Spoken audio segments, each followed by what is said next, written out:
Hello,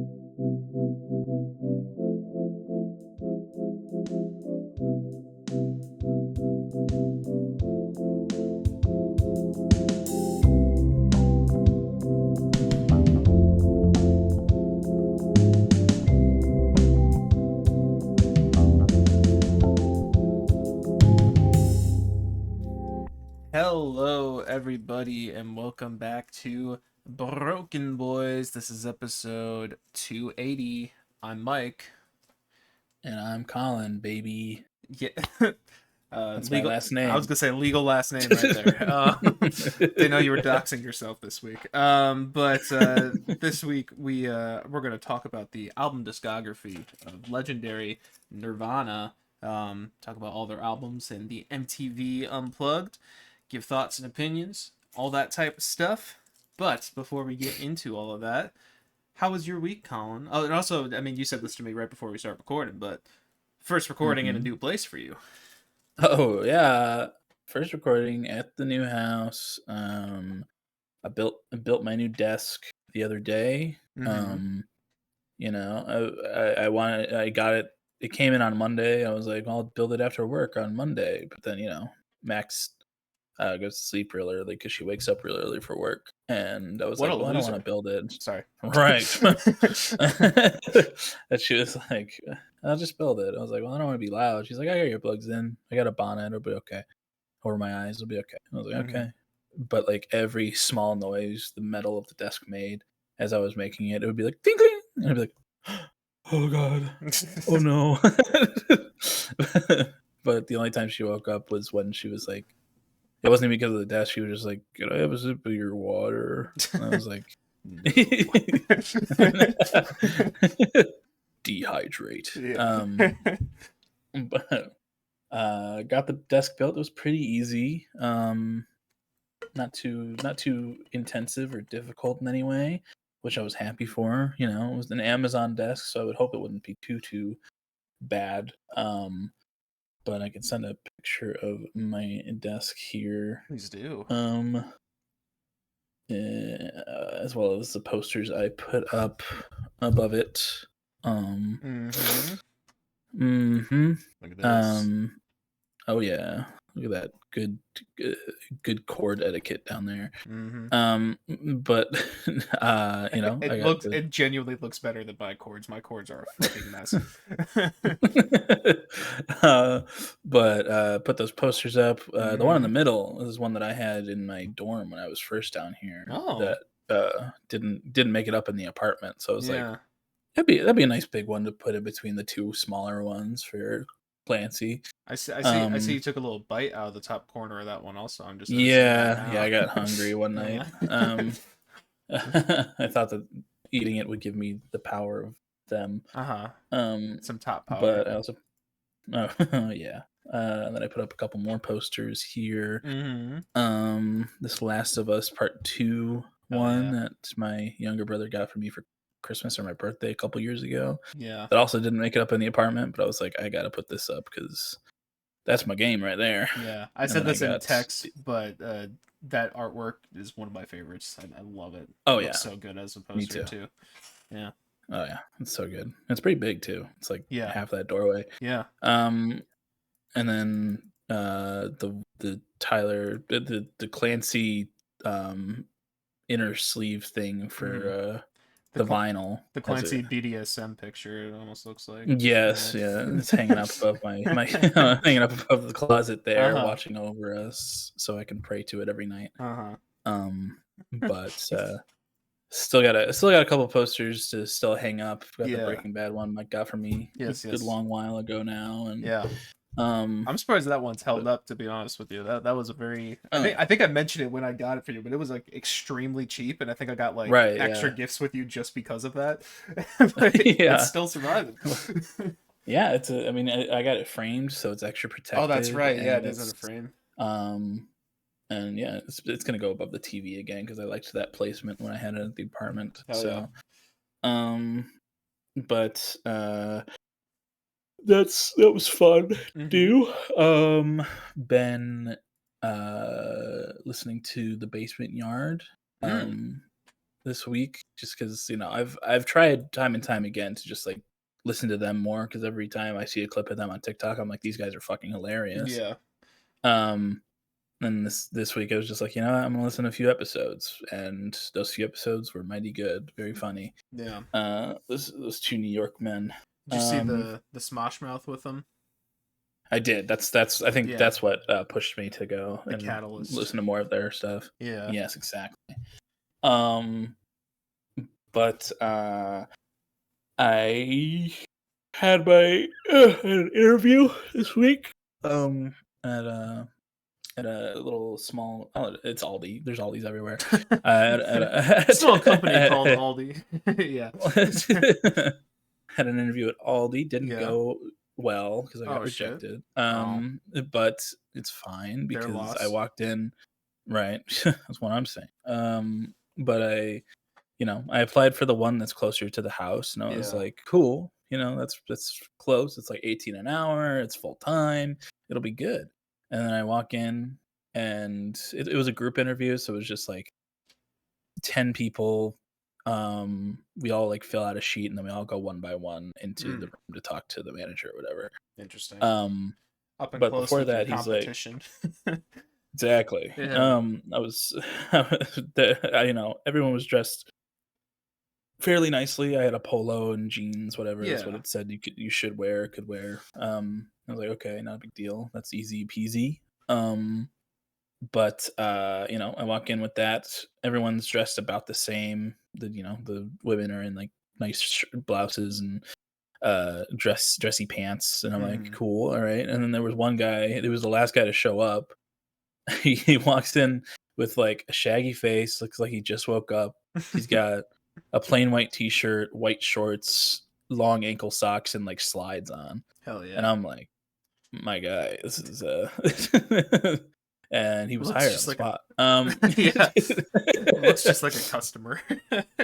Yeah, exactly. I was like, Yeah. damn, dude. But whatever. Yeah, but like the guy who greeted us, he felt like kind of an asshole, just from the way he was talking to us. I think he was just more matter of fact, like, that can kind of come off as like asshole, like, if you're very like blunt. Yeah. But he's like, if you guys don't have open availability from 5 a.m. to 11 p.m., probably not gonna happen. I was like, 5 a.m. to 11 p. That's such a wide range. That's a man. very wide Like, range. That's like yeah, an all entire. day. That's basically. I wonder if that's that guy's sleep schedule or awake schedule, I should say. Yeah. And it's like, on the application, it was like, when would you like to work during the day? And I was like, mornings and afternoons. Yeah. Monday through Thursday, Saturday, Sunday. But then he was like, and then he said that, and I had already written on the page like, Monday through Thursday, morning, afternoon, Saturday and Sunday, the same thing. And then I go in to talk to him, and he's like, so what's up with this availability? And I was like, that's just what I prefer to work. I don't know. Like, things can be moved around, but I like my Fridays off. I have things to do. I spend it with my partner, like, me, of course. But then he was also exactly. He was like, and he was like, before that, when he was talking to all of us as well, he's like, we're also actually mostly hiring for an Aldi like across town. And I'm like, so why was the application online put up for this specific location if they're sending people across town? Yeah. Like, what is that? It's kind of bullshit too. So like after he said that stuff, I was kind of like, well, this isn't gonna happen for me. Yeah, the amount of like crazy slights you got just in the interview, like that's not gonna stop once you get hired. No, I was like, okay. He was like, yeah, questions for me. I was like, is there like a possibility once you've worked here for a little while that you can like pick and choose what like shifts you want to work or like your availability? He's like, well, yeah, after a while you can put in preferred availability, but like if we need you at a different time, we have a lot of people in the morning, probably put in the afternoon, the evening. And I was like, and so if Max wasn't working a specific schedule like early mornings off at 12, like and like I could see her more often. I'd Mhm. be like between 5 and 11. That's like whatever. I can deal with whatever I put between. But like Max goes to sleep at like fucking 7. So it's like if I'm going to work or like coming back at like 8 or whatever, I'm gonna completely miss her Yeah. the entire day. And Yeah. it's like that's not gonna but yeah, that didn't work out, but I'm still applying places, still waiting to hear back from like Sam's Club and Mhm. um I was thinking about applying to a bank, so we'll Yeah. see. Um might just rob it. Yeah. One or But the other, you know? but that was all right. That clip's Uh, gonna show up in your background check. yeah. So Colin baby, Yeah. you Colin, applied for comma, baby. um but I also on Wednesday, the same day as the interview, I finished Lightbringer, the Mhm. most recent in the Red Rising series. And boy, god damn, Pierce Brown, you son of a bitch, that shit was fantastic. Yeah. Yeah, that's like I thought Dark Age was really fucking good, and it was. But this one is my is my second favorite now. Mhm. It overtook Dark Age like right away.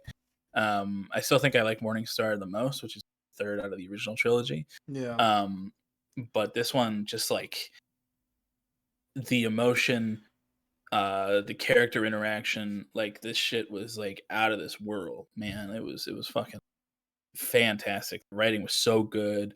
There was a specific character that like, he wasn't around for a while, and then he came back at the end of the last book, and he really cemented himself as like one of my favorite characters.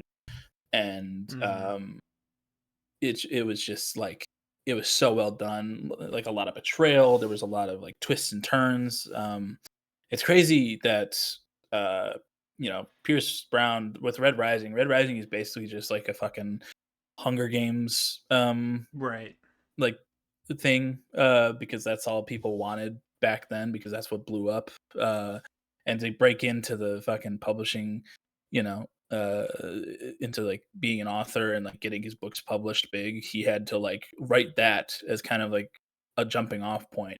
So when Uh-huh. that got picked up, he could like go into this giant space opera, Yeah. like Greek tragedy shit. His true And passions, yeah.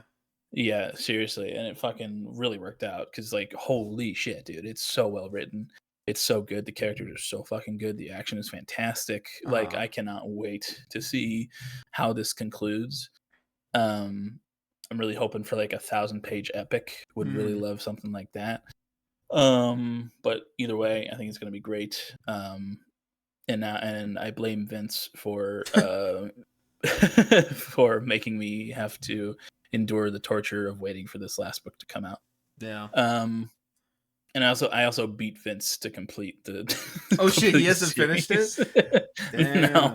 No, I started Lightbringer, and he's like, "You're probably gonna beat me." I was like, "Maybe," and then like I was like, I don't know, 50 pages from completing. He's like, "Yeah, I just got to like chapter 30 or whatever, like 50% through." I was like, "Oh, oops."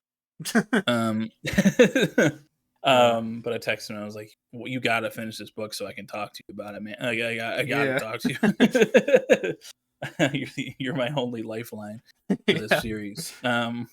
But now I am reading the first book in Brandon Sanderson's Mistborn uh, series. Brandon Mm. Sanderson is a huge fucking fantasy author. One of my dad's favorites. Just like this series is praised for having like a really cool and complex magic system, Ooh. and uh it's more fantasy than even like Kings of the Wild was, I think, for me. But this I'm like 100 pages in, and it just got to like a character using a lot of the magic that Yeah. it's praised for, and it is really cool. So Interesting. I'm looking forward to reading more of that. Yeah. But my dad also sent me his Kindle that he doesn't use, so I don't have to buy more physical books than I have space for. Yeah. anymore, which is nice as well. I But would, this Mistborn is like really tiny yeah. compared to a lot of my other books. Like not like lengthwise, but like just like size of the book wise. Like Uh-huh. let me just show you here. Like Oh, this is oh yeah. Look at that. compared to my head. Yeah, Like it's very tiny. yeah. It's still like 600 pages or whatever. And this one's a little harder to read at work because it's like really the text is pretty small, Mm-hmm. and I'm like up here and it's all the way down here, and I'm like, but but uh but yeah, that's good so far. Excited Oh to read yeah. more. Yeah, I was Um, gonna say it's kind of interesting to when you said like they're like it's a book with a complex magic system. mhm. But then I was like, well, I guess at one point that's what Harry Potter was as well. Yeah, Yeah. I yeah, don't, but this one is like, um, there's no wands. It's more like these characters have to like ingest different metals, and they feed off of those metals in order to use different powers. Like there's like pewter, there's iron, there's bronze and stuff like that. Like uh-huh. it's every metal's a different power, and they have to like do that in their mind to like choose which power they're going to use at once. It's kind of cool. Cool. Um, yeah. Um, the um, oh, and then yesterday at work, I think you'll appreciate this. Me, me and Ricky were like talking. I don't remember the context completely. Uh-huh. Um, but he said something about corn or being born in the corn. Okay. Um, and then like I said, I don't remember the context of it at all. But I was like, and he walked away, and I was like, born in the corn, born in the corn. I was like, born in the corn. My life's been a maze. Nice. Nice, That right? is that is a good one. That's a bar. Um Right. And I was like, the okay, up and coming rapper from southern Chicago needs to capitalize on that. I'll be the next Chance the Rapper here. Yeah, yeah, Um, yeah. but fucking yeah. But if you don't get an audience, corn, Hmm. corn maze. But then corn in Spanish is also maze. Mm. I think in English we call it maze too sometimes, don't we? Maybe, but this is the source of Yeah. maize is, I think, Spanish. So Maíz. maize. Maíz. Yeah, Uh, that's probably right. yeah, but yeah, just thought that I had to get that out. Yeah. Um, but I love that. other than that, other than that, didn't listen to anything but Nirvana this week. I Uh-huh. was gonna watch Project Hail Mary because it's on Prime Video, Hmm. but didn't get the chance to. We'll probably watch that next week.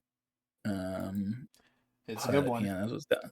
I'm excited for it. I've heard such good things about it. But how was your week, Mike? My week was fine, Mr. Colin. Not really a lot to I'm saying the classic line, not really a lot going on this week, but especially when compared to Well, last that's a week. good thing. Yeah, Yeah, when compared to last week, I think that's deserved. yeah. But yeah, last week was last Friday. No, last Saturday was 4th of July. Mhm. But both Friday and Saturday were very very rainy days. And Mhm. in my head, kept thinking kind of deserved. I don't think it's necessarily a bad thing that it was hard to celebrate this year for some No. fireworks stuff. But it did. The rain did clear up by the time it was like fireworks time anyway, so people got to shoot off fireworks and whatever. Mm. I spent the day at my neighbor's house like I usually do. There for the friends, not for the pride. And but it's good food, good time hanging with people. They had a lot of people over there this year, and we were all kind of crammed inside for a lot of it, so it's a little crammed in there. But Mm. got to hang out with Vanessa a bit as well. She came up for Nice. it. Played Smash a lot, did some Smash tournaments. Uh, I was sucking ass at Smash this year. I have my days, and that was not one of them. Um, but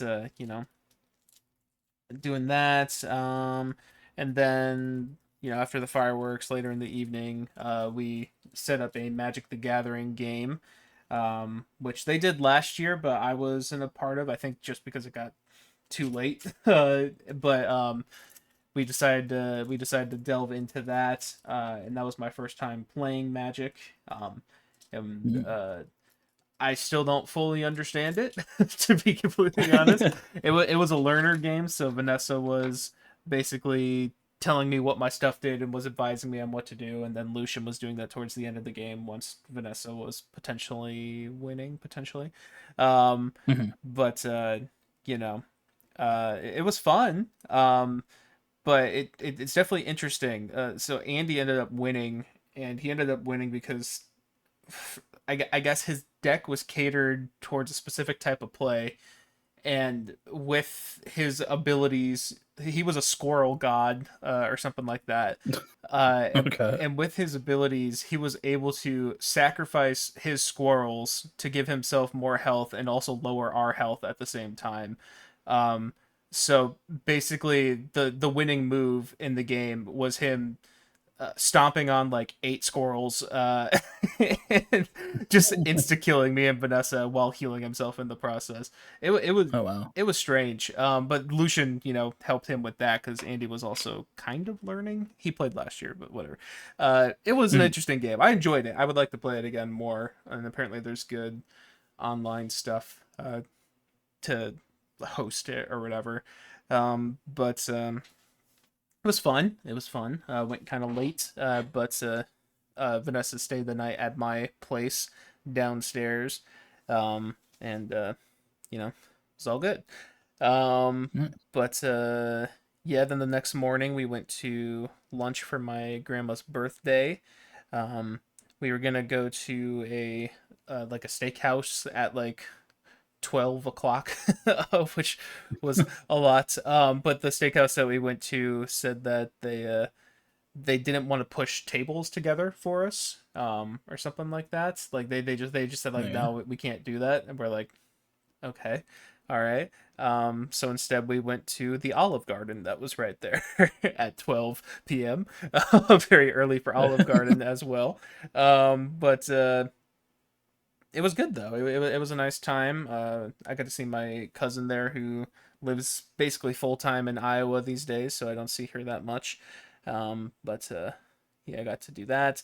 Um, and the food was actually really good too. Like I haven't been impressed with Olive Garden food in a while. And it was the same one that we ordered from for that Friendsgiving. Is that what we did that for? The Mm. that we ordered from a few years ago. Um, Yeah. the same location, but it was really good. I got like this. It was like a shrimp and noodle dish with like a bunch of like cheese and shit on it. I don't know. I mean, it's pretty typical for something that I would get. But it was very good. I don't know. Usually their quality is not the greatest. I feel like when I've been there the last few times. But Mm. you know, good on them. Good on them. Oh, yeah. But yeah, it was a good time. Talked to my grandma and grandpa as well. Nice conversations. And Yeah. yeah.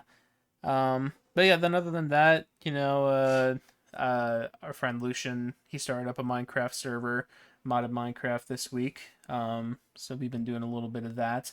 Uh, which I will say, not you, dear viewer, but you, dear Colin, you are invited to Mhm. that if you wish. The Nether is, Let's go. yeah, the Nether is closed up until Sunday, because he didn't want people getting too far ahead. So Mhm. you know, if you want to, just say the word. I can help you get Uh, it set up. But Word. yes, okay. He said the word. He said the word. But yes, yeah, that's been pretty fun so far. Um, but yeah, I think that's. Oh, well, yeah, we went swimming earlier this week as well. I think we're gonna try going swimming today after the pod as well. Mm. I got sunburnt pretty bad when we went earlier in the week. I think that was Wednesday. Um, I didn't think it was too intense at first, And then I don't know, just later throughout the day, I was like, ooh, starting to feel that quite a bit. And then I went to take a shower later in the night, and my entire top half was red, Woo! from from low hanging stomach to balding balding scalp. Was pretty red. That's an alpha male if I've ever heard one. Yeah, that's what I'm saying. Is it worse than your mountain Oh sunburn yes, was? Or? yeah. Yeah. I don't know if it'll last as long. A lot of it's kind of already gone away a bit, but it definitely got my shoulders pretty bad, and that's Mm. where I'm feeling most of it. I'm feeling it in the shoulders for sure. So, Get some sunscreen on you today. yes, I will. And I brought it over on Wednesday, but I like mowed the lawn before jumping in the pool with my Mm. shirt on for the record, so I didn't get the sunburn there. But and yeah, I mowed it right before doing that. I was like, I don't want to sit around with sunscreen on me. I just want to jump in this fucking pool. And now I'm paying the consequences, and hopefully no skin cancer. But you know, Yeah. we'll see. I'll get back to you on that. But uh, yeah, I listened to the Nirvana stuff this week, and I think that's really about it for me personally. I'm not really too much to update on over yonder. Um, but Nice. yeah, in some music news, we got a new Nothing But Thieves song. It's Oh, called didn't listen to that. Oh, that's okay. It came out today. It's the title track for the new album, called Stray Dogs, and the song Stray Mm-hmm. Dogs. Um, and I definitely think you should give it a listen because it's much stronger of a song than the first one, if you ask me. It's Nice. got more. It's like a 5.5 minute track with like a cool. It's got a cool progression. It's noisy a bit. It's more intense, more aggressive, I guess. I don't know. I enjoyed it. I Mm-hmm. only listened to it once early this morning. I had to get up early today for a guy who was coming to examine our windows, and fix a little bit of it. But so I'm running on 4 hours of sleep right now. Let's uh, I go. feel like I'm actually doing pretty well given that fact. Yeah, no, you sound you Yeah. sound more awake than you do when you get a full night's sleep. To be Pretty cool. fair, that's probably because I'm usually waking up seconds before the pod, and I've been up for a few hours now, so I'll get hit with the eepiness. I don't know, maybe in an hour. We'll see. Mm. But anyways, I listened to the song once earlier today, and I enjoyed it. It was pretty good. Um, Mhm. yes, and then there was a new song from the last dinner party as well. I'm forgetting what it was called. The last, they released like a deluxe to From the Pyre Mm. last night. Knocking at the Sky was the other one. And I thought it was okay, me personally. It didn't really do too much for me, but Mm. um yeah, that's all I have for music. Do you have anything down? T Swift got married Oh last week. yes, yeah, yes. Big old event in New York City. Mm-hmm.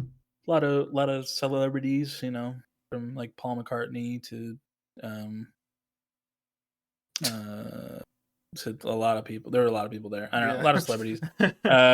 Big event. You know, felt felt weird. I mean, it makes sense because for her to publicize that and make it such a big thing, I guess. But I feel like Mm. could have just been more of a personal thing. But whatever. Yeah, Uh, there's definitely something to be said about the spectacle of a wedding at Madison Square Garden on July 4th weekend, but yeah, it's gonna be funny when they did her and Travis break it off in a couple years. yeah, But it's but entirely possible. it is. The King Gizzard and the Lizard Wizard is releasing a new album. Oh shit! Um, Unfortunately, not gonna be on Spotify because they love I Spotify. know. I have to find a way It's to called like listen to them. Sorry, what's it called? yeah, it's called Alien Metal. Mm. There's a single release that I didn't listen to too closely, but it was pretty wild. Mm-hmm. Um, Whoa, I that like album I cover like is pretty cool too. right. Yeah. Um, but King is cool, and I miss them on Spotify because I would listen to them more. Me too. But fully fair of them not to be there. Yeah. And then Bonnie Tyler. Mm-hmm. Bonnie Tyler. She made the Total Eclipse of the Heart and Holding Out for a Hero, I think. Really? Something like that. She wrote a couple big pop ballads in the 80s. Let me see. Bonnie Holding Out for a Tyler. Hero, I'm seeing there. And Total Yeah. Eclipse of the Heart. Yes. She passed away, unfortunately. She was 80 or 75 rather. So, not too old, but still sad to see her go. Those were a couple bangers back in the day. And then there was I guess it was on YouTube a few weeks ago by the time I found it or came across my feed, but there was a Lost Media fucking 21 Pilots performance from 2011, back before they were with Fueled by Ramen, and after they released a Regional at Best.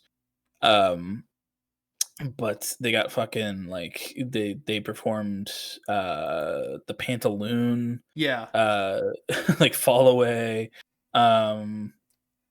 They performed a lot of old shit, obviously. Right. Pantaloon but- was especially crazy for me because this is I think that's the only professional recording of Pantaloon I've ever seen. It definitely probably is. Yeah.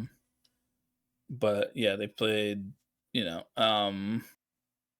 Anathema, which was unfortunately in the recording very fucked up. Yeah. But it, had a cool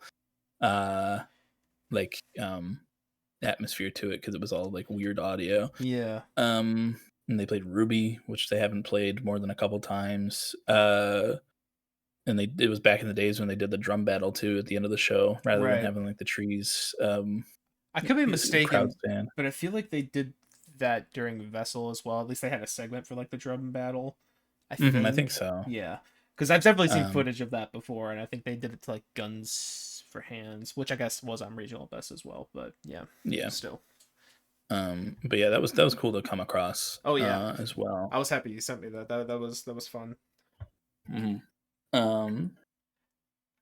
But I guess I have one more thing I can lump into music news, I suppose. Mr. Trevor Rainbolt of GeoGuessr fame, he played GeoGuessr with Ringo Starr of the Beatles fame. There's not really much to say except for that, but I don't know, that came up in my feed. I know he kind of does the celebrity interviews akin to a Hot Ones or Last Meals or something where he tries to have celebrities guess where they were or whatever. But that was just a crazy fucking collab. GeoGuessr with Ringo Starr. It's some desolate desert, and Ringo's well, this looks like Abbey Road, isn't it?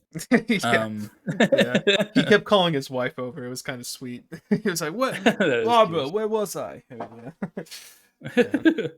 Ringo's very, very wholesome. Yeah. But that's. Mm-hmm.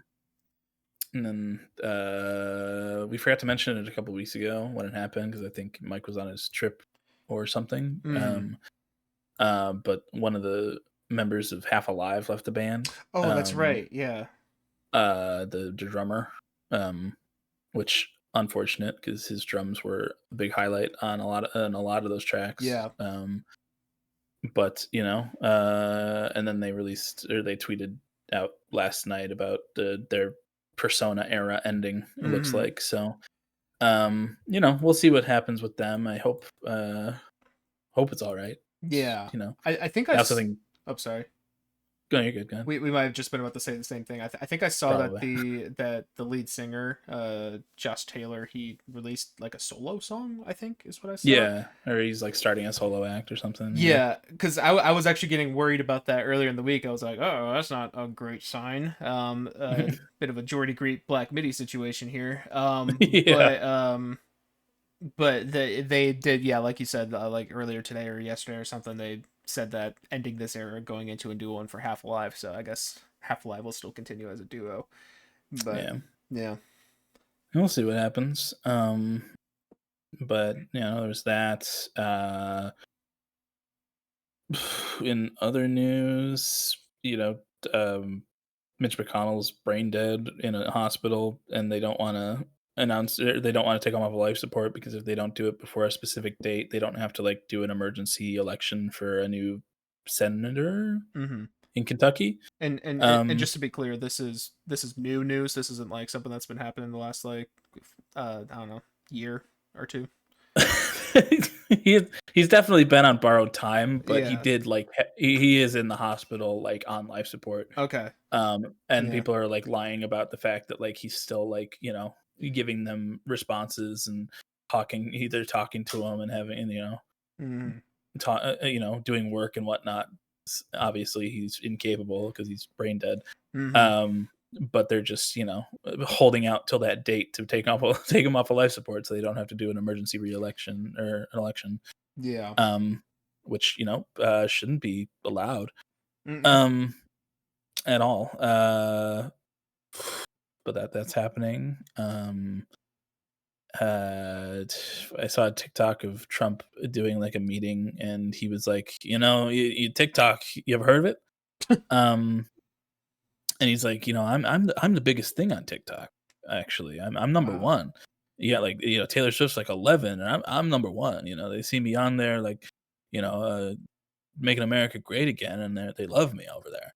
And then all the people behind him, including like Ted Cruz, were like, uh-huh. Yeah. Uh-huh. That was, I've that's funny. I've seen Uh, nothing but love for Donald Trump on TikTok.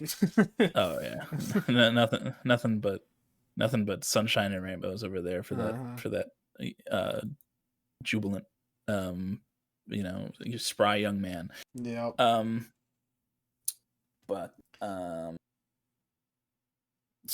yeah, I mean, I don't really have world news. I don't think. That's okay. Otherwise, there's a big update on Rivals. Like new season started. Yeah. They like completely reworked how like team ups worked between heroes. They Ooh. completely reworked Black Widow's like entire kit and everything. So like she's a completely new character at this point. Mm-hmm. Um, but they added Jubilee, who's an X-Man. Which I love my X-Men. I would love them to keep adding X-Men. Mm-hmm. But yeah, that's about it. That's all I got in my noggin. Yep. I don't got shit either. Head empty. Well, let's get into the meat and potatoes of Yeah. this episode. Why don't we? The meat and potatoes. Well, yes, as I introed in the beginning, we listened to the album discography of Nirvana. Unfortunately, not a very long album discography. No. But we did listen to all three studio albums and the MTV Unplugged. As for our exposure before this, for me, I'd heard a lot of the big songs before. They're kind of inescapable, but not for a bad reason necessarily. But I'd never actually straight up sat down and listened to a Nirvana album before, so there's a lot of new stuff for me here. But Yeah. what was your exposure? Well, I go into it in my overall review Uh of them, but it's been a long road for me in Nirvana. Back I was as a child told and made to think by my dad that Nirvana sucked and was terrible. yeah. Um, and then sometime in the past 5 or 6 years, I was like, you know what, I'm gonna get an opinion of my own. So I Uh, shut down Nevermind, listened to Fuck that. you, Dad. Yeah. Yeah. 5 years Suck ago. it. Yeah. Um, and then a while after that, I listened to In Utero. So I listened to 2 out of the 3 studio albums, but yeah, I didn't like go back to them a whole lot. Just Yeah. like big, the big songs, like Mike was saying, they're everywhere. Um, I think I listened to Weird Al Yankovic's what's Weird Al's Weird Al Weird ass smells like smells. Nirvana. Weird it smells like Nirvana by Weird Al. I probably Yeah. listened to that more than I've ever listened to a Nirvana track, but Mm. yeah, it was cool to get in here and experience their full discography here. Yeah. Um, Sick. but Well, yeah, would you like to start us off? Do the honors. sure. Cool. Why not? Was unaware that they weren't just a solidly '90s band Me because Bleach neither. came out in 1989. Yeah. Pretty cool. I started off my review of that one saying, "Dude, if I were Nirvana's neighbors when they started in a garage, I would have gone out like Kurt." Um, this is for What a the way to level of start. noise. That's because of the level of noise, by the way, not the quality of the music. But that being said, their energy is fucking nuts all throughout this album.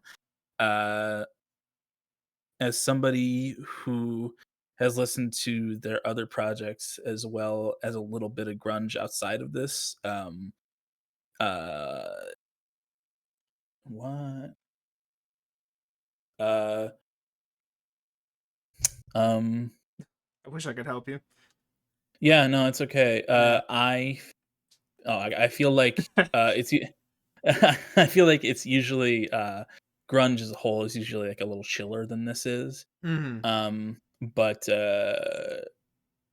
they definitely wore their influences on their sleeves throughout this entire debut. Um, growing up with my dad's like 80s rock and metal music, I could pick out like uh, their inspirations Yeah. like so easily. Like I was hearing in the way Kurt was singing, I was hearing like Motorhead, I was hearing Metallica in Mm. like their instrumentals and stuff. Like it was very metal influenced. Even me with my spry knowledge of Metallica, basically through Fortnite Festival, I also heard it a little bit. Yeah. Yeah.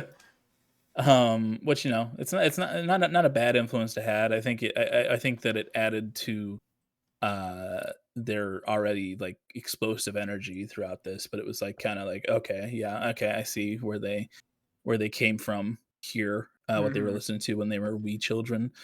um but I will say the lyrics were very simplistic, and the songs were a little repetitive, but like I said, the energy was very good.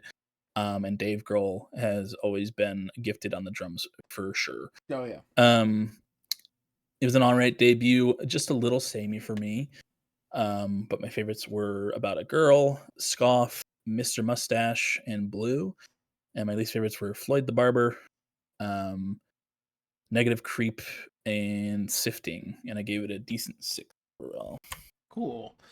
Yeah. Yes, Bleach, 1989. For Nirvana's first outing, we get a record that is very raw and full of youthful energy. While the group would go on to bring grunge into the mainstream, this album is almost a showcase of the genre at its very roots, and what I can only imagine is a dark, musty basement that the record was conceived in. But the performances are loose yet very connected. Kurt's vocals are, for lack of a better term, a bit stoned out of their mind. The vocals, the guitar tones are sludgy and occasionally heavy, like you were talking about with some of the metal stuff. Mhm. The whole record just kind of embodies a carefree attitude of not giving a fuck. Um, and I too don't really give much of a fuck. Uh, that's a little harsher than I actually feel. I just thought that was a funny transition. But I don't know, man. I wasn't getting into this project as much as I had hoped. I ended up listening to the first half a couple times because of just my listening environment. So I knew what to expect by the time I actually got around to a focused listen. And even in that headspace, I just think this one wasn't really for me. I know Mhm. Kurt's vocals get a little better after this one, but he really wasn't doing much for me here. I did not love his slurred, out of key singing, and a lot of the songwriting was also pretty lackluster and forgettable. Um, Mm. I felt pretty meh about most songs here, to be honest. But there were some highlights to be found. For one, I kind of dug the metal influence that peeked in occasionally. I'm not sure why I never connected the two, especially since rock music really shifted from thrash metal in the 80s to grunge in the 90s. Mm. That there would be a transition point at some point. But it just wasn't something I was expecting on here, and I thought that was kind of cool. There were some great guitar riffs and drum tracks all throughout as well. Even though the production isn't super clean, I like how punchy they made the kit on this album, like the production on the drum kit. Um, Mm. so while this album was not really my cup of tea, I didn't dislike my time here. It was a bit mind numbing, but it still had a nice, solid vibe to it. A bit of a mid start in my opinion, but I have high hopes for the next couple. And my favorites were Blue, School, Negative Creep, and Sifting. And my least favorites were Paper Cuts, Floyd the Barber, and Scoff. And overall, I gave it a decent 6 as well. Wow, look at Yeah, us. look at us. Okay.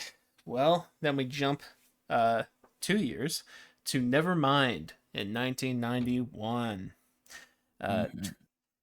that baby's not the only one who's packing because this album's packing some bangers. Oh no.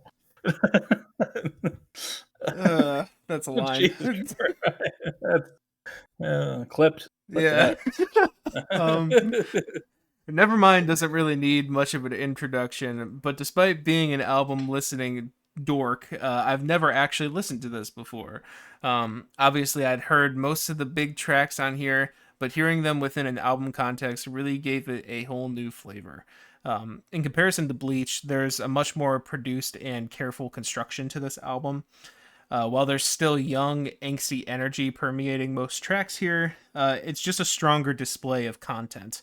The first leg of this album is low key perfect. I really love the performances on Breed, Lithium, and Come As You Are. All songs I've heard before, but appreciated more with a dedicated listen. There's even an underrated gem towards the first half that deserves much more attention. It's called Smells Like Teen Spirit. Um, yeah, it's a great song. Don't know why no one talks about it that much. I was enjoying myself quite a bit on this record. But if I'm being honest, the record did start getting a little spotty from the middle to the end. Polly Mm. was the first moment I wasn't huge about, and after this point, I really felt a lack of distinctive characteristics from like song to song. Not to the same degree of Bleach, but enough where I felt like the momentum was just lost a touch. Keep in mind that this was just a first listen, so things could totally grow on me. But the closer, Something in the Way, wraps everything up on a very high note, arguably the highest in their discography to this point. I'd heard this track before, but there's such a darkly gorgeous sense of dread to the song that is captured beautifully by the band. I adore that single cello line that plays in the chorus. It's such a nice Mm. touch to the rest of the song. But overall, I enjoyed myself. I enjoyed myself time here. Good job, Mike. So overall, I enjoyed my time here a lot more than their debut. While I didn't find it perfect on a first listen, I did find it to be a much stronger showcase of their songwriting and instrumental talents. My favorites on here are Something in the Way, Breed, Smells Like Teen Spirit, Lithium, Come As You Are, and Stay Away. And my least favorites were Lounge Act and Polly. And overall, I gave it a strong 8. Nice. Yeah, never mind. 1991. I said, whereas Bleach was just energy incarnate nearly the entire way through, Nevermind has some time to chill out and relax throughout its runtime, and I quite enjoy that. While this is the remastered edition, the production is also a hell of a lot better here too, uh, making all the parts to Nirvana shine in their own right.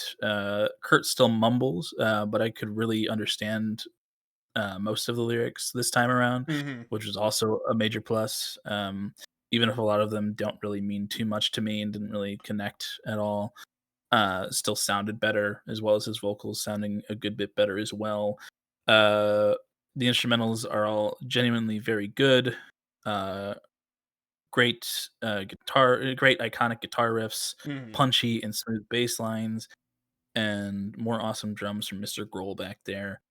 Like I mentioned, though, the energy is much more varied this time around, and the slower songs are some of my favorites overall. But they really do have a great um, ability to get rowdy and rock out. Mm. Um, this album is iconic for a good reason, I'd say. Um, but my favorites were "Come as You Are," Yeah. "In Bloom," "Something in the Way," "Lithium," and "Breed." "Something in the Way," I share your sentiments with a lot. Hmm. First time I'd heard that was in the Batman. I think Uh, I think the first time I heard it, there was, this is such a weird ass poll, but very me. And there is The Last of Us remastered that came out in like mm, 2014, and there was a trailer that came out for it that used Something in the Way, and I really loved really? that trailer back in 2014. It's But weird. I don't remember that. yeah. But yeah, I thought I thought that "Something in the Way" and the Batman fit extremely Oh well for yeah. the more emo, moody take Matt Reeves was taking on that one, and I really appreciate it. But I also agree with you on the fact that like halfway through the album, it really like takes a downward spiral. Yeah. There were things I liked about it. The energy was good. I liked, like I said, the instrumentals are good throughout, but like nothing really stood out as much as like those first 5 tracks. Yeah. But Something in the Way, fantastic, and then Endless Nameless was just a long instrumental track at the very end that was like, oh, okay. Hmm. um but my least favorites were Territorial Pissings and On a Plane, and I gave it a decent 8 overall. Yes. Iconic. And then we come to their last studio album with In Utero in 1993. And I said, I really like Nevermind, but I feel like this one deserves a little bit more of that limelight. Hmm. To me, it feels like Nirvana as a band really hit their stride with this one. And it sucks that there's nothing new past this. The lyrics feel more refined, and I appreciate them a lot more than the last 2 projects. I mean, come on, electrolytes smell like semen, banger. Yeah. Uh, the He had such a chemistry way and with synergy, words. he really did. God, the chemistry and synergy between the 3 Nirvanans is working is working full force. Uh, as again, the instrumentals are really well done all throughout. I feel like as a whole, this is Nirvana's most solid project. There are a couple tracks that I get lost in the shuffle for me, and one in particular that is meant to be a good message, but is just not. Rate me. But Mm. otherwise, this feels like a really solid evolution of their grungy sound um, that I'm upset that there was no more to come after this. Mm. But my favorites were Heart Shaped Box, All Apologies, Dumb, Penny Royalty, Serve the Servants, and Whoa. That's the second track of the album that I wrote very poorly. Scentless Apprentice. Ah, yes. And my least favorites were Rape Me,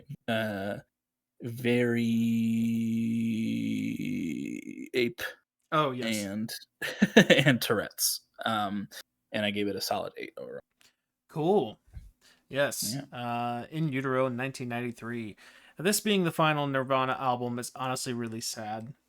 There's the obvious reason to be sad, which is with Kurt's suicide being the catalyst of this being the final Nirvana record.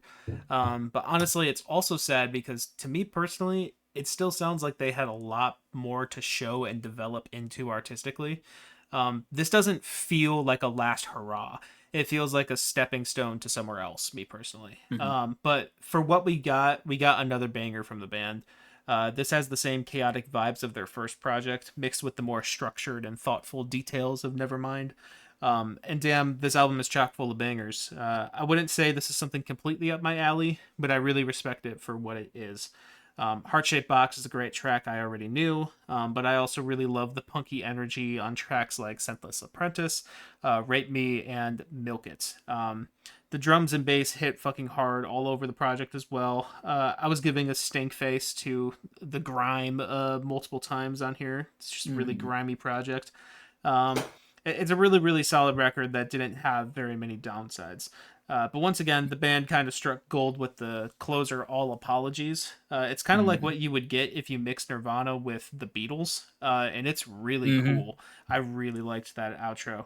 I know Nirvana is known for their raucous grunge, but damn, whenever they played with instrumentation outside of a rock lineup, I always loved it.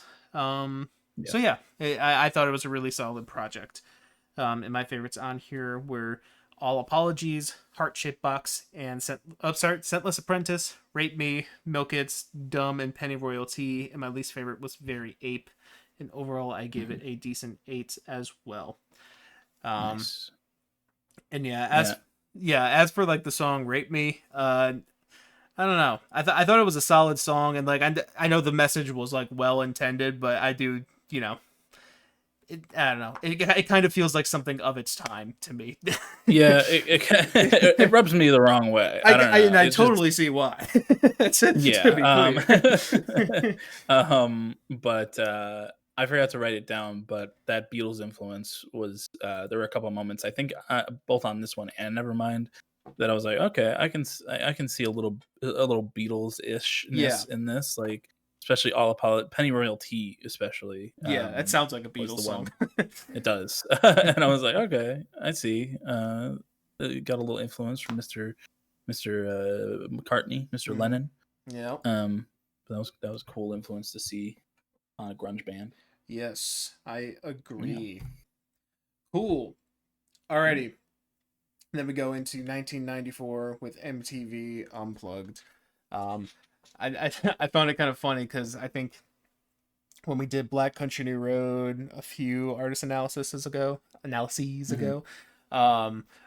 said something along the lines of like, yeah, we probably won't do another live album ever, but here we are. But for this one, I ended up watching the video. I'm not sure how you consumed it. I just listen to it on Spotify. Audio only? That's fine. Yeah, I kind of wanted to get the essence of everything going on. But watching the video of this iconic performance really gave me a new perspective and appreciation for Nirvana, as I'm sure it's done for a lot of people. It really highlights how in sync the members of this band were. Sometimes the synergy of a band can be lost when their music has intense distortion and sleazy energy. So seeing it represented in a mostly unplugged environment really shows how good of musicians they really were, despite the tone of the show feeling rather loose all throughout. It was cool seeing Dave Grohl this young, and hearing him do backup vocals was also a surprise for me. Like I didn't know he was the backup vocals guy for Nirvana. He did very good for that. He also had a lot of banter with Kurt between songs, which I thought was pretty fun. And speaking of Kurt, I mean, has anyone looked cooler than this man did for an hour? For the most part, he sounds great in an acoustic environment, and I almost wonder if like this is the direction their sound would have taken if they had developed, more as they aged and matured and stuff. But for what it is, it's a very nice show. I'll be honest, I didn't think this was like a flawless performance. Personally, I didn't think it was like one for the ages or something like that. For one, I think there was like a 3-song tribute to Meat Puppets. I'm not sure if that was in the audio version when they explained that, but that segment was kind of inconsistent for me, and it was easily the least interesting part of the show. But as for the whole show, generally I liked Kurt's vocals throughout, but there were some spots where he was, noticeably spottier as well. Like I think the solo rendition of Pennyroyal Tea didn't really do too much for me for this performance. But most of the show was very entertaining. I like how they rearranged their own songs here. The song Dumb in particular was one that sounded even better to me in this acoustic setting. And I think About a Girl also really shined like this. I really loved the final cover that they played, the last song in the set list. They really entered into like a flow state in the last half of that track. But overall, it was a very entertaining watch. Part of me wonders if it's a bit immortalized simply because of the tragic nature underlying its airing, because this came out after his suicide, if I'm not mistaken. Oh wow. Yeah, I think it was like a few months after his suicide that it came out. But yes, I do wonder if that contributes to its immortalization a little bit. But nevertheless, it's a very endearing perspective on the talents of a band that typically stayed nonchalant about their talents, you know. But my favorites on here were Where Did You Sleep Last Night, All Apologies, Dumb, The Man Who Sold the World, About a Girl, and Something in the Way. And my least favorites were Plateau, Pennyroyal Tea, and Jesus Doesn't Want Me for a Sunbeam. And overall, I gave it a light 8. All right, cool. Yeah, MTV Unplugged. Getting to hear stripped down versions of these songs makes me appreciate them a good bit more, I think. Without all the noise and distortion of that grungy, rocky sound Nirvana was so good at, I was really able to ascertain what Kurt was saying in Good these words. songs. Mm-hmm. Thanks. At least mostly, and also getting to hear the band talk and banter between songs gives good insight into Nirvana as a trio of friends as well, Yeah. with their little comments between each track, which I also really appreciate.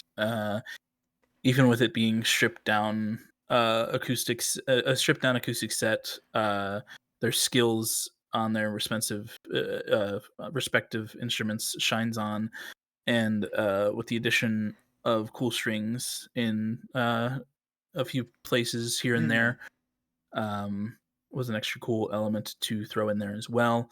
I thought it was a pretty cool mix of their music and covers, with a set list that kind of deviates from their more iconic tracks, Yeah. which I think is really cool and unique as well. Yeah.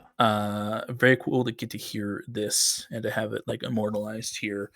Um, but yeah, I thought that there's no smells like Teen Spirit. There's no heart shaped box. It's mostly songs that you wouldn't expect them to just like throw out there Yeah. rather like especially like Penny Royalty and um like something in the way. I don't think it was even like a huge song back in the day or anything, Yeah. but very cool to see them deviate from their bigger tracks for this unplugged.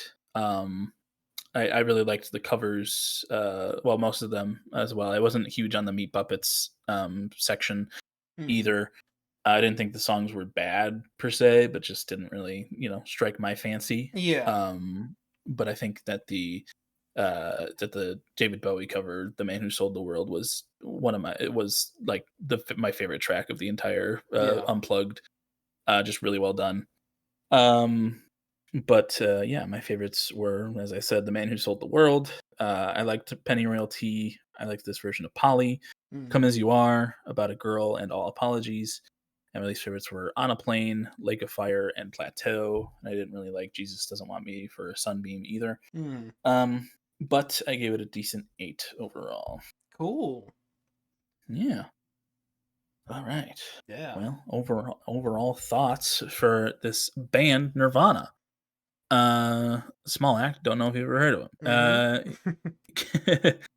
Getting to see this trio from Seattle come up and become the godfathers of one of the genres that define the 90s must have been wild. Yeah. Nirvana is iconic for a reason. Their energy, their chemistry, and the ability to put out 3 albums that all have at least a few huge songs each is really special. Um, I was indoctrinated by my father from a very early age to hate My to be a father. Nirvana hater. Yeah. My father. Uh, and that hatred, unfounded as it was, lasted until just a few years ago, Mm-hmm. when I decided to actually give it a shot myself. To which I found out I actually like Nirvana a good bit. Mm-hmm. So to you, Father, I say your favorite grunge acts probably wouldn't exist without these founding fathers. Wait. So Wait. suck it. Wait. Wait. Okay. Because my dad loves Alice in Chains. My dad loves Pearl Jam. Mm-hmm. My dad loves these other grunge acts that probably would never have become what they are or were without Nirvana. So deal with it. I struggle to think that Nirvana would actually survive as a band for much longer than the 90s. I feel like they would have broken up at some point. It's possible. Yeah. Um, it just feels like something that would have happened had Kurt not ended his life or been murdered by Courtney Love, and definitely not me. Yeah. um, but I definitely think there could have been at least a few more albums, and these were a really good. This was a really good 3-album run. Yeah. It's just a shame that it came to an end in such a brutal and mysterious way. I wasn't there, I swear. But yeah, I it confess. was thank you. It was well done. I really wish that we had gotten more, but then we probably wouldn't. Well, I don't know what would have happened with the Foo Fighters. We wouldn't have gotten them in as soon as we did We would have in gone never history. long. Yeah. Eesh, banger. But yeah, Nirvana's cool, and check them out. I'm sure most people have, but Yeah. know. Yeah. Yeah, for me, Yeah. I said it's been a sec since we've analyzed a band that's like legendary status, you know. I think Rage Against the Machine would be the previous one that I would put into Yeah. that category. But I'm really glad that we spun them on the wheel for this week. Upon first impression, I didn't love them in the way that I was kind of hoping. But I did really enjoy my time, and I found some great songs to listen to from them. Hopefully I'll end up playing these albums again, and if I do, they could totally grow on me with time. As I was saying in my In Utero review, it is sad that there's only 3 records here. I feel like there's so much that they could have branched into as a band that unfortunately never came to fruition. Kurt Cobain was a legendary frontman, and clearly his songwriting has impacted many, many people from many places. Hell, we wouldn't even have Radiohead without him. Part of me wants to listen to Pablo Honey again. Now that I've because it might feel a little more embarrassing now that I've heard what it was heavily influenced by. Like there were times I was listening to this, I was like, huh, that sounds like Pablo Honey. I'm like, nope, other way around. Big revelation. Holy shit. Yeah. But I digress. It's an unfortunate end for this band, but what they gave us while they were here was really good, and I see why people like it so much. And my album ranking here was Nevermind, In Utero, the MTV, and then Bleach. And overall, I gave them a decent 8. Yes, and my ranking was In Utero, Nevermind, MTV, and then Bleach, and I gave them a light 8 overall. Hell yeah. Hell yeah. Cool. It's very cool to get to experience the Godfathers of grunge, and yeah, maybe get a little bit more of an appreciation for the genre as a whole. Yeah, I think I did as well. But yeah. Unless you got anything else to say, I think we can jump in a song of the week if you're ready. I think we're all good to do that. And you were up first this week, Colin. So, all right. What are you feeling? The two Nirvana songs that are in the playlists already are from me. I got one from him, Nevermind, and one from In Utero, and I got 2 in mind, but I think I'm gonna go with this one off of Nevermind. I'm gonna go with In Bloom by Nirvana. Okay.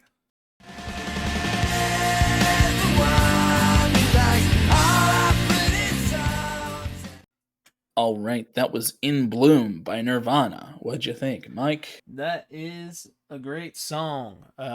Maybe the catchiest Nirvana song. I mean, I haven't listened to a lot of them back to back, but that one has just such a good hook to it.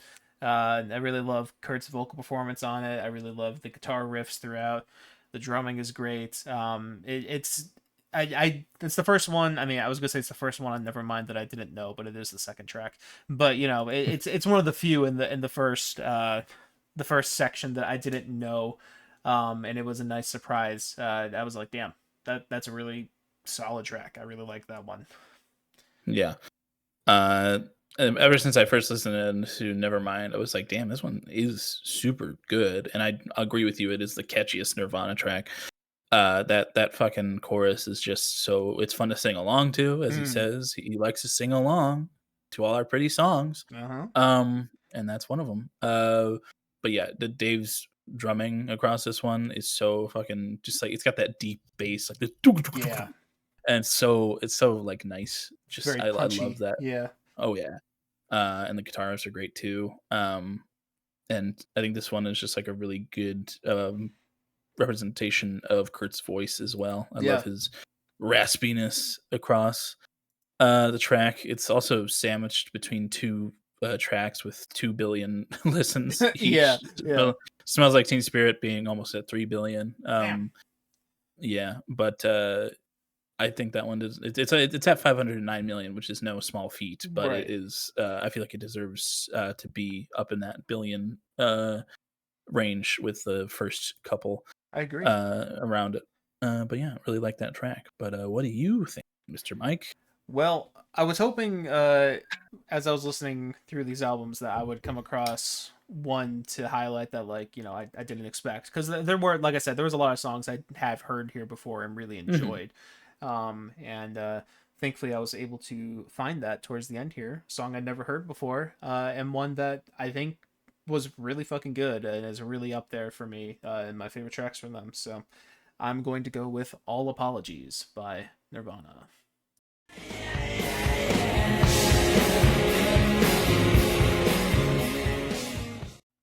Okay, that was All Apologies by Nirvana. What did you think of that, Colin? I love this track. It's a really, really good closer, probably their strongest. Definitely their strongest. And you're linking it to the Beatles is very much I agree very much. Yeah. Sorry, I'm losing the words. No, it's okay. It's a very good song. I like the lyrics a lot. And also when he says married, it reminded me of I don't remember what song it was, but it reminds me of something of a Green Day song, something something that happened track somewhere along the line. Yeah, you're more Which was familiar than I probably am, so yeah, it was probably another. It was probably a big influence on Green Day as well. Probably, yeah. So, but yeah, really great track. Love it a lot. Yes. Yeah, I also really love that one, hence why I chose it. Yeah, no, there's just something really hypnotic about that one. I think that's kind of where the Beatles-esque sound almost comes from. It sounds like, I don't know, just the way they have like the droning strings and that specific guitar line. It sounds like something from Sergeant Pepper's or something, or like I don't know, maybe Revolver era. I don't know. Yeah, Revolver, the more psychedelic stuff. Yeah, I can see what you're saying there. Yeah, I like, you can totally hear the influence there, but it also is very Nirvana. You know, it's got the grunginess to it too, which it's just such a cool mixture of sounds that, like, I don't know. This is kind of like one of those tracks, like I was saying, that it feels like there was still so much for them to explore musically. Like, this is one where it's like, wow, this is them trying out something different, and I feel like they could have made a whole record kind of in this vein. You know, mixing those types of elements, and it just sounds great. I love that guitar line. I love the melody on this one. Kurt thinks everyone's gay. You know, hell yeah.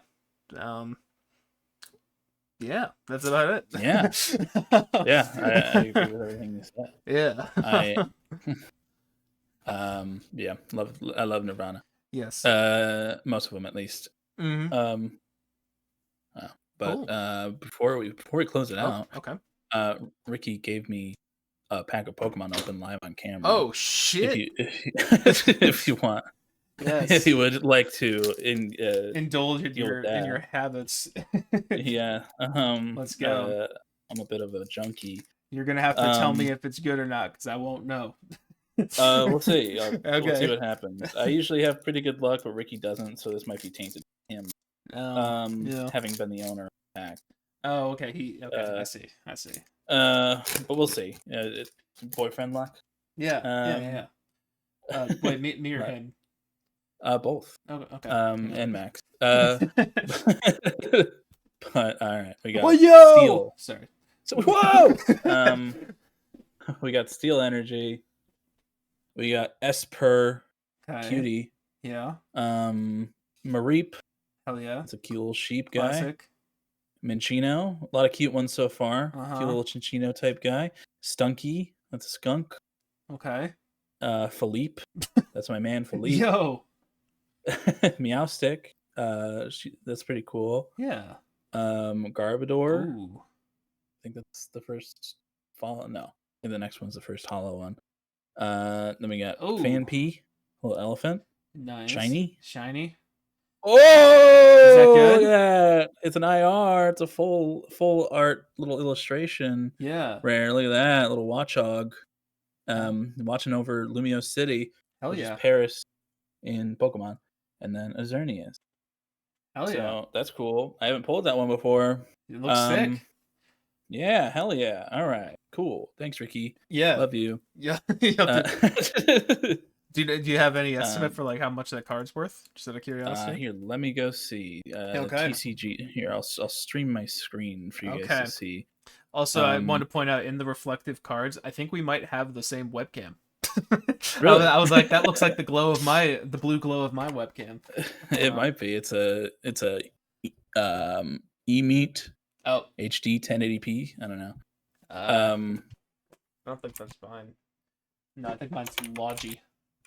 I don't know if it's Logitech, but it just says Logi. All right, let's see. Chaos Rising, product type cards. All right, and then price high to low. All right, let's see here. Not in the first page. Not a good look. All right, $1 or $2. All right, its market price is $2. Hell yeah! It still looks cool though. Out of this set, I've pulled this one, which I gave to Ricky because he gave me a card. I just pulled this one earlier today, a little full art action. I've pulled this guy. Nice. I pulled Max pulled this one. I pulled this one. Hell yeah. I really liked that card. Oh no, you pulled that character, but not that card. Yeah, that's I pulled this card as well a while ago. Oh, I meant just now, but oh yes, I did pull that Pokemon. That is cool art though. Yes, I pulled this guy. That's also cool art. Action. I like that. And I also pulled these two SIRs, which are special illustration rares. This one's of Roxy, with a base price of $26. Let's go. Market price, and then this one as well, which is really pretty. Hell yeah. It's from this $35. So pretty cool. Sick. I like Pokemon. Yeah. Anyway, let's wrap it up. Hell yeah. Okie dokie. Well, if you're listening to us on streaming services, thank you very much. We appreciate you and love you to death. You can give us 5 stars on your streaming service of choice, but you can also come on over to YouTube, where not only can you see Colin's unboxing that he just did live, but you can also see our beautiful profile pictures of Mr. Marquez from Severance, staring longingly or sadly, I don't know, something like that, and Mr. J. Schlatt staring disappointedly, I can only imagine. And you can see why over on YouTube. But also on YouTube we have links to a whole bunch of stuff. The little Song of the Week segment that we just did, we got playlists down there for that. We have one for me, we have one for Colin, and we have one for both of us combined. And in those playlists you can find All Apologies. Whoa. Yeah, no, I'm rhyming right now. All Apologies by Nirvana, as well as In Bloom by Nirvana.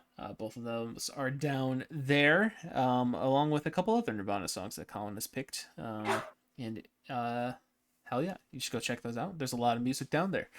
We also have links to personal stuff as well. For me, I make music under the name of Plaintive, hoping to be continuing to make music under the name of Plaintive and releasing But you can catch up on the stuff I have down there right now. I have my EP Cyclicism that came out last year, as well as my album Coping Mechanism that came out a couple years ago. So go check Go out. listen to them. They're really Yeah, damn good. Mike is a yeah. really good musician, and you should listen to him. Thanks. Appreciate it. Mike also can't take compliments. But he appreciates them and you should go listen to the music nevertheless.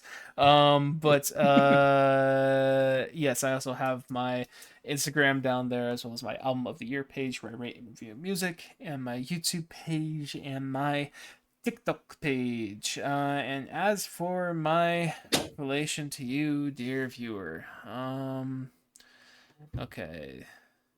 Uh don't do anything with the naked baby. What you got in the chamber? Trying not to make any scenario with the naked baby because it's easy pickings, Well, but would be very weird. Yeah. Well, I mean, you are going swimming. Oh, you know what? Yeah. I love Nevermind so much that I decided to recreate the album cover. And I hired You're gonna jump into your neighbor's pool butt ass naked. Neighbor's pool would have been smart. I filmed this at a public pool. Oh, okay. Yeah. Jesus Christ. It was a colder day. It was a colder day. I wanted to never mind. I'm not gonna make that comment. But I hired on our dear viewer to help with this photo shoot. And I don't know. I felt like I was born to be the Nirvana baby at 24 years old, almost 25, and yeah. So I guess that's me. I'm jumping into a pool naked this week behind you, dear viewer. Thanks for the picture. And Colin over here, he runs our socials. He runs our Twitter page where videos are videos he posts when videos are posted as also updates anything else that needs to be updated. He also runs our TikTok page and our what's the other one, Instagram page, where he posts funny clips of us being silly and all that good stuff. Funny clips over there that you should go check out. He also has a couple personal stuff down there as well. He has an album of the year page where he rates and reviews music, as well as a letterbox where he rates and reviews movies. And Colin, what is your relation to our dear viewer this week? Well, as we as a surprise to me, me and Mike went to this public pool together to hang out, take a dip, relax. Yeah. But then, when we got to the actual the pool, Mike was like, "Hey, I'm gonna slide you a couple bucks. I need you to help me recreate this picture." And Yeah. I was like, "What picture?" He's like, "You're gonna use one of those dollars, put it on a fish hook, and I'm gonna get completely fucking naked, and I'm gonna jump into this water." And I'm gonna go, and I was like, "What the fuck? This is a public pool," and he's like, "Yeah, but it's it's Adult Swim, so it's fine. There's no kids around. It's all good. Yes. It's not a big deal. Important clarification. And it'll be fine. It's nothing these old people haven't seen before. Everyone's seen a penis. And it was cold. I'll tell you that much. Yeah. Mike, not packing today. He or anything. But I'm like, all right, a couple bucks is a couple bucks, I guess. Yeah. And I'm gonna, we're gonna try to recreate the picture, but Mike, without thinking, he forgot that he doesn't know how to swim. And as he's recreating the picture, we got the correct picture. It went well on that portion, but he starts flailing and freaking out. And we're in the deep end, so he's really fucked. And I'm on the edge, so I'm all good. And I can't really swim either, so I'm like, Mike. And then the lifeguard sees out of the corner of his eye, or their eye, a naked man flailing in the pool. Yeah. And me waving them over to be like, help him, he can't swim. And the lifeguard gonna blow the whistle and then is gonna jump down majestically into the water, Oh, no wow. splash whatsoever, Swan and it's gonna dive. save. Yeah. Exactly. They're gonna save our favorite, our second favorite podcast co-host, Mhm. and he's he's gonna get him out of the water and maybe give him mouth to mouth if needed, but if not, he was quick enough to get him out. Mhm. Um, but they're gonna cover up Mike with a little bit of a towel here, Mhm. uh, and then after all the commotion, they're gonna look down at both of us who are, coming down from the shock of watching and drowning And skinny dipping. happen. Yeah. Yes, and uh, the lifeguard's gonna go, "Hey, don't you guys have a podcast?" And we're gonna go, "Why, yes. Have you heard of us? Have you heard of Broken Boys, the podcast, with Mike and Colin?" And they're gonna go, "Yeah, I think I've caught a couple of episodes of that. I remember at you guys at the end of every episode do a little bit of like a embrace thing, and I think like to Mhm. get you guys down from the shock of this whole situation, I think that might help you guys a good bit." Yeah. And um, we're gonna be like, "Well, thank you. That's quite nice of you to offer that." And then the lifeguard's gonna be like, "Well, whenever you're ready." Mhm. And Mike, once he, once you throw on your speedo back on, Mhm. that you usually swim in anyway, Yeah. we're My gonna go-to.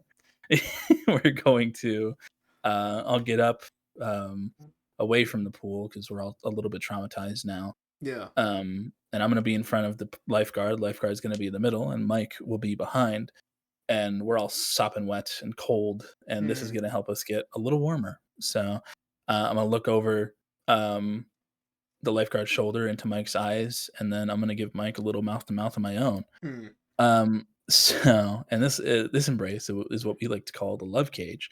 If you would like your very own love cage, dear viewer, all you must do is drop your address in the comments below, and we will find you. You won't know when, you won't know where, but we will find you and give you your very own love cage. So drop that addy. Damn straight. I got Oh yeah, double mouth to mouth this week, so I mean, oh yeah. I'm It's a swimming good over week. here. Yeah. Anyways, if you made it this far, thank you for watching. Hope you enjoyed. And next week we will talk to you about something or other. So, Yeah, could be anything really. Could be a bracket. Could be a tier mhm. list. Could be just us shooting the goddamn shit. You Yeah, know. it's been known to But you'll have happen. to. Oh yeah, but you'll have to come back to find out what it really is. Yes. Damn straight. That Did I say damn suspense. straight after you were done with your You thing? did. Okay. Yeah, you I did. for a second I thought I didn't, and I was like that would have been like bad karma or something. Bad luck for 7 years. Yeah. Anyways, uh, bye bye. Bye.